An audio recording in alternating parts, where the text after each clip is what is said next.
2. 先验统觉与阿赖耶识主体统一性的非实体化证成。R. Transcendental apperception and alaya vijnana, the non-substantial justification of subjective unity. In the Critique of Pure Reason, Kant introduces transcendental apperception, the logical function that unifies scattered perceptions, color, sound, touch into coherent knowledge, not a substantial soul. It acts like a thread stringing scattered pearls into a single necklace. Yet Kant repeatedly emphasizes that transcendental apperception is only a formal unity of consciousness, not a substantial soul or self. To treat it as an object of knowledge leads to the paralogisms of rational psychology, a clear rejection of substantialized selfhood. Yohakara de alaya vijnana sustains cognitive continuity and karmic succession, functioning analogously to transcendental apperception while also being strictly defined as non-substantial.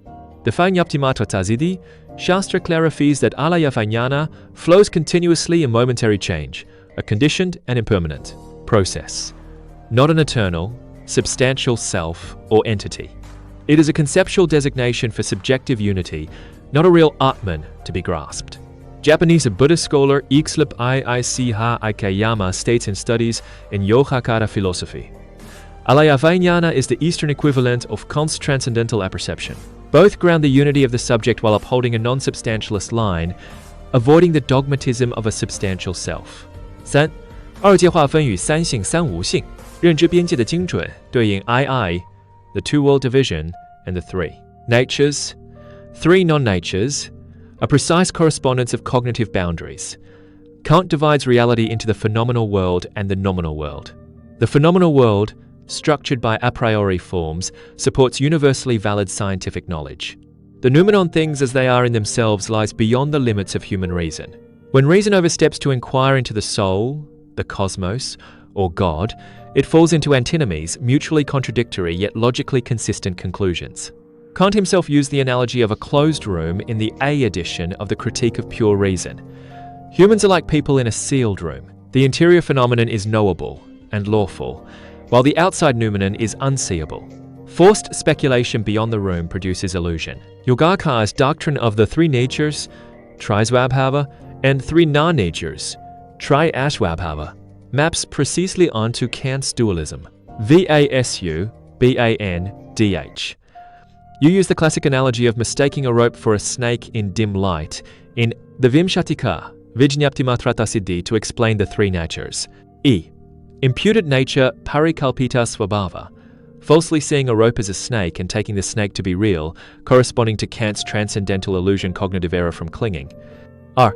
Dependent nature paratantra svabhava, correctly seeing the rope, which arises dependently from hempen conditions, corresponding to Kant's phenomenal world, the domain of valid conventional cognition. Sen, perfected nature parinispana svabhava, realizing the absence of fixed essence in rope or hemp, attaining the true nature of consciousness, only corresponding to Kant's noumenon, the transconceptual ultimate reality. The three non-natures further refute substantial attachment to the three natures, fully consistent with Kant's restriction of knowledge and suspension of noumenal claims. In intellectual intuition and Chinese philosophy, Mu Zongsan used a palette analogy. The subject's a priori forms or consciousness are the base color of the palette, empirical materials are pigments. Our LL experience is a mixture of base and pigment. We never see pigments in their raw state, just as humans cannot cross cognitive bounds to reach the ultimate. 3. 实践维度的殊途同归，从认知批判到价值超越。I. Convergence by different paths in the practical dimension, from cognitive critique to value transcendence. Kant moves beyond theoretical epistemology in the Critique of Practical Reason, turning to moral practice. The noumenal world inaccessible to theoretical reason becomes accessible to practical reason through freedom of the will and the innate moral law. His categorical imperative and unconditional moral law binding on all rational beings, independent of utility or inclination, establishes human autonomy and dignity. God and immortality become practical postulates, assumptions for moral perfection, not items of theoretical knowledge affirming the primacy of practical reason. Yogacrr, the ultimate aim, also exceeds pure epistemology, focusing on the transformation of consciousness into wisdom, ashraya paravritti, the liberative practice of overcoming clinging to the imputed nature, converting defiled 8 consciousnesses into pure wisdom and realizing the perfected nature. Like polishing a dust-covered mirror, this practice removes delusive stains to reveal original pure wisdom. IT follows the same arc as Kant's practical turn, from critiquing cognition to transcending toward value and ultimacy.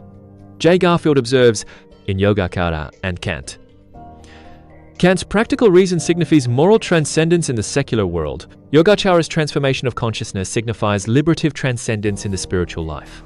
Both take the limits of cognition as the starting point of transcendence, a deep convergence beyond epistemology. 4. 关键分野，同构之下的文明底色差异。IV key divisions. Civilizational divergences beneath isomorphism. Despite deep isomorphism, civilizational foundations create essential differences.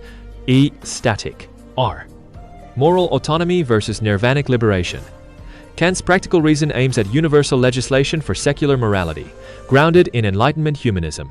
Yogacaras, transformation of consciousness, aims at nirvana liberation from samsara and affliction, grounded in Buddhist soteriology. San, suspended noumenon versus realized thusness. Kant suspends judgment on the noumenon as unknowable, strictly limiting reason.